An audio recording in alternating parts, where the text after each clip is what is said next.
Welcome or welcome back. This is your curious European friend, and today's topic of today's video is population size and geography, because the question of this video is, why don't more Canadians live in Saskatchewan compared to Alberta when they're about the same size and close to each other? So why is it that so few Canadians live in Saskatchewan compared to Alberta?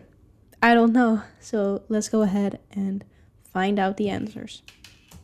Alberta and Saskatchewan make up the prairie provinces of Canada. While both share a similar geography and area size, the province of Alberta has about 4 times the population of Saskatchewan, making it 4 times the population. I didn't know that. Like, I had no idea what their population sizes even were to begin with. So yeah, that's kind of crazy. That's a big difference. overwhelmingly more prominent within Canada at large. So why did Alberta grow so much? And why don't more Canadians live in Saskatchewan?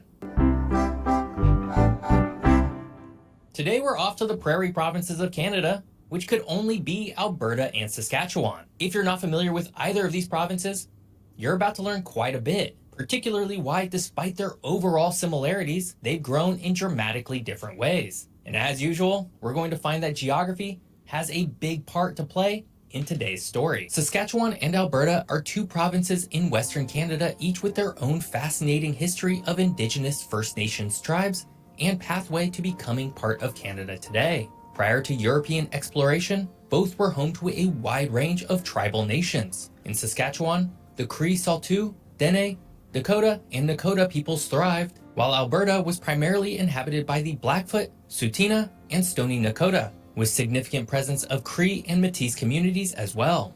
The lives of these First Nations tribes were deeply connected to the land in both provinces, with cultures and economies primarily centered around bison hunting, fishing, and gathering. The bison, particularly crucial to the prairie tribes, played a central role in their sustenance, spirituality, and community structure. The European exploration and subsequent colonization phase began in earnest in the 1700s. Both Saskatchewan and Alberta became part of Rupert's Land, a massive territory under the control of the British Hudson's Bay Company, which traded extensively in furs with Indigenous peoples. Yeah, I've heard about this and seen this in, I think 2 videos even that I reacted to. So I do know about late that. 1800s, the Canadian government, eager to expand westward, acquired these lands from the Hudson's Bay Company, paving the way for increased settlement under the Dominion Lands Act. It was this period of time that marked significant upheaval for the First Nations.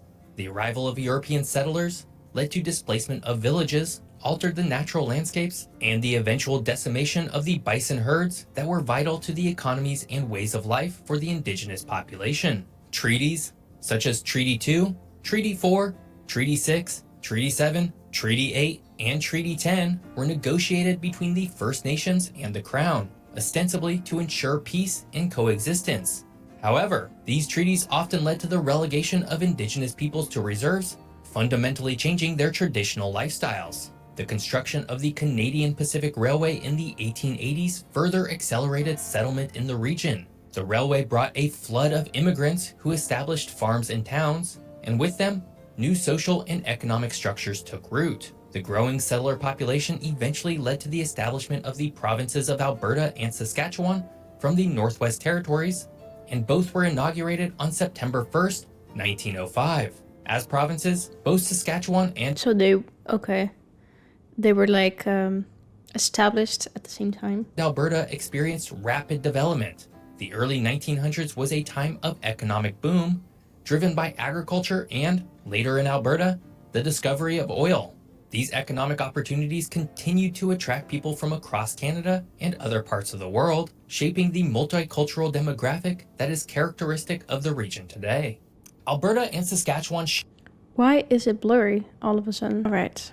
share a lot in common, including an expansive and intimidating physical geography. But before we get to the geography of these 2 Canadian provinces, if you're enjoying this video, hit that subscribe button. More fun geography videos are just a single click away. Saskatchewan and Alberta Two of Canada's prairie provinces are incredibly vast. And what we're going to find out is that, despite some differences in the far west, both provinces broadly share the same physical geography. Beginning in the south, both provinces are largely dominated by the flat, expansive prairies of the Great Plains region of Canada. This area is characterized by its deep, fertile soils, which have made it one of the most productive agricultural zones in North America. The flatness is occasionally broken by the rolling hills and valleys carved by ancient glaciers, with numerous lakes and wetlands dotting the region, remnants of the last ice age. Moving north, the terrain begins to change due to the vast Saskatchewan River system, which serves as a vital water resource and a key artery for the region's biodiversity. The river's expansive basin supports a mix of grassland, aspen parkland, and boreal forest, creating a huge range of habitat for a vast quantity of plant and animal species. The central region of both provinces is home to the aspen parkland, a transitional biome between the prairie to the south and the boreal forest to the north. This area is characterized by patches of aspen trees interspersed with grassland, providing a unique ecosystem where agricultural lands coexist with natural woodlands. As one travels further west, the foothills of the Rocky Mountains begin to rise dramatically from the landscape. This area marks a significant shift in topography, where the rolling hills gradually give way to the sharp peaks and rugged terrain of the Rockies. This region is less suitable for agriculture, but rich in minerals and forest resources. The change in elevation also brings a cooler climate and increased precipitation, which supports dense coniferous forests and a variety of alpine flora and fauna. Finally, the far northern areas of both provinces are dominated by the expansive boreal forests of Canada and a vast array of How is that forest so big? What? freshwater lakes, including Lake Athabasca, the largest lake in both provinces. Interestingly, northern Saskatchewan's northern geography is at least partially broken up by the Athabasca sand dunes, one of the most northerly active sand dune formations on Earth.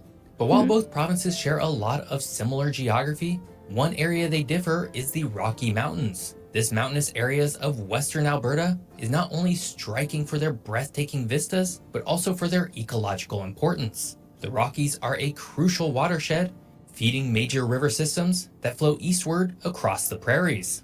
The region is a popular destination for tourism and recreation, particularly in national parks like Banff and Jasper, which are renowned for their stunning landscapes and wildlife. Eventually, this leads to the western edge of Alberta, where the province meets the continental divide, the boundary line where the flow of water splits between the Atlantic and Pacific Oceans. This natural boundary marks the westernmost limit of Alberta, characterized by high alpine environments and the stark, rugged beauty typical of the high Rockies. Both provinces are pretty similar overall, aside from the far western edge of Alberta, which leads to a pretty fascinating quandary. If both are so similar, why does Alberta have roughly 4 times the population of Saskatchewan? Yeah. That's what we Alberta wanted. and Saskatchewan, while neighboring provinces in Canada with roughly equivalent land areas, differ significantly in population. Alberta boasts approximately 4 times the population of Saskatchewan, a discrepancy influenced by a variety of historic, economic, and geographic factors. One of the primary reasons for this disparity is the economic development paths chosen by each province, particularly in relation to natural resources. Alberta has been endowed with substantial oil and gas reserves, particularly in areas like the Athabasca oil sands, which are among the largest oil reserves in the world. According to reports, Canada and Alberta specifically hold somewhere around 174 billion barrels of oil, roughly 10% of the world's entire supply. That's crazy. 10% of the world's supply. The exploitation of these resources began in earnest in the mid-20th century and led to an economic boom that attracted businesses, investments, and a significant influx of workers from across Canada and around the world. In contrast, Saskatchewan's economy has traditionally been dominated by agriculture, with wheat and other grains being staple products. Although Saskatchewan also has mineral resources, including potash and uranium, and has experienced its own resource-driven economic booms, the scale and global impact of its industries have not reached the same level as Alberta's oil sector. The agricultural sector, while significant, does not typically generate the same level of wealth or attract the same degree of urban migration as oil and gas. Another factor is the urbanization trends in both provinces. Alberta is home to two major urban centers, Calgary and Edmonton, which are among the largest and fastest growing cities in Canada. Really? Fastest growing, I guess maybe some cities have already kind of established mostly. Like the bigger cities like Vancouver, Toronto. I didn't know that. These cities have become economic and cultural hubs for both the province and country, offering more job opportunities, educational institutions, and amenities than are available in Saskatchewan. The concentration of universities, international airports, and corporate headquarters makes Alberta a more attractive destination for both domestic and international migrants seeking opportunities and urban lifestyles. Geographically, Alberta also offers a more varied landscape, which has contributed to its appeal. The proximity to the Rocky Mountains provides scenic beauty and recreational opportunities that are less accessible in the flatter terrains of Saskatchewan.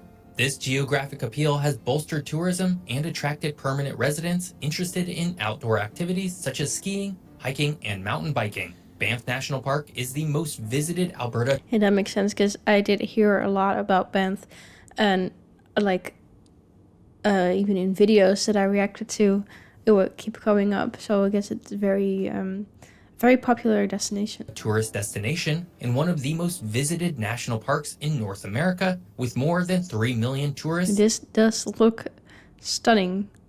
Just look at this particular scene. This is crazy.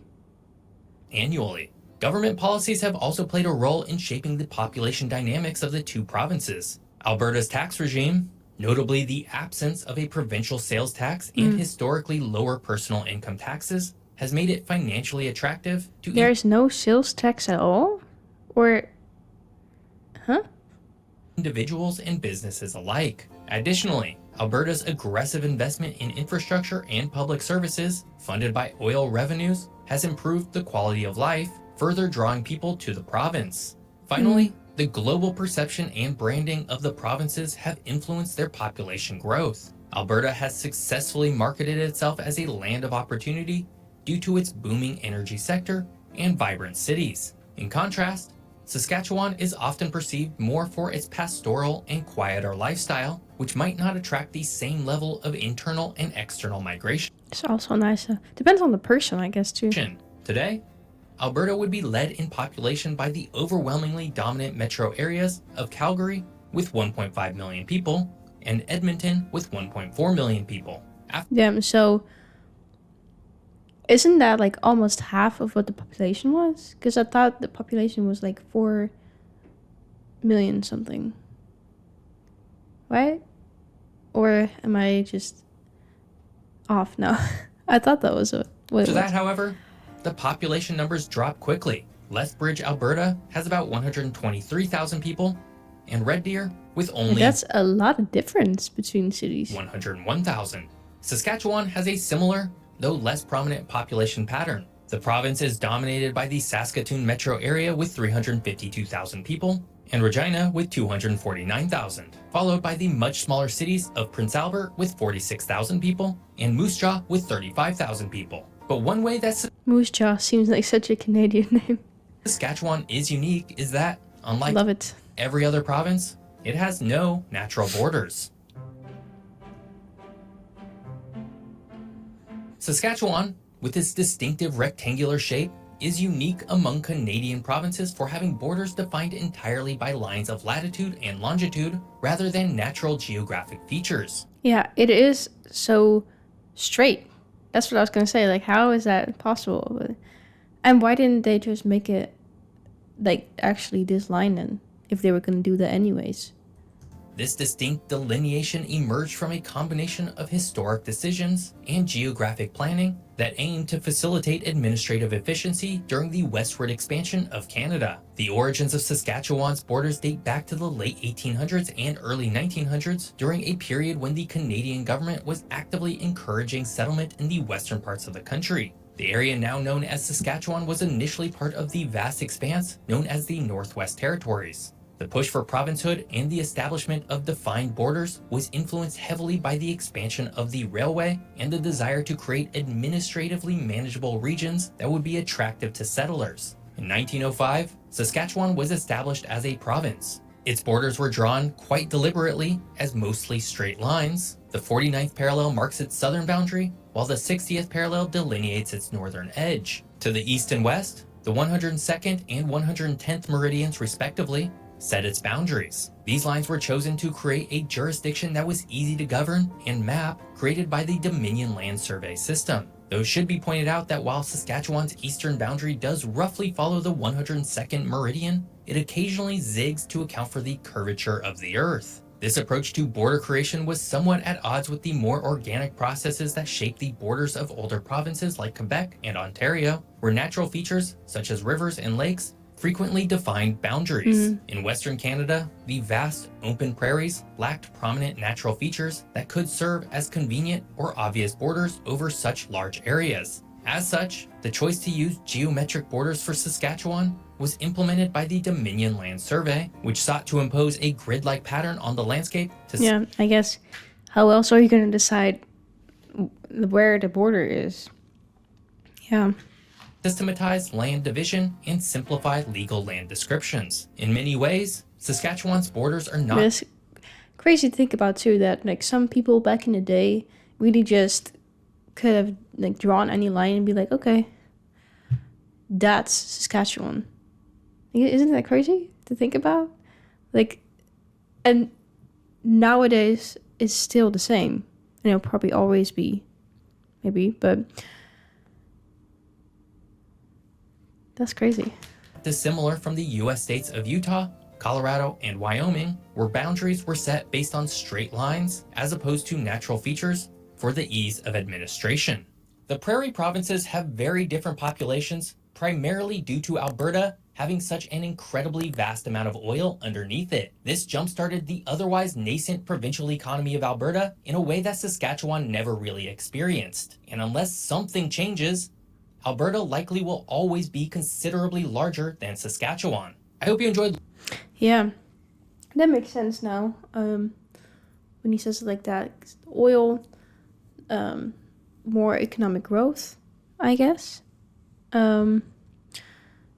and more tourism, which also helps economic growth and quality of life.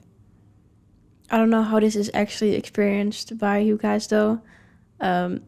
If you live in Alberta or Saskatchewan, let me know how you feel about living there and the quality of life.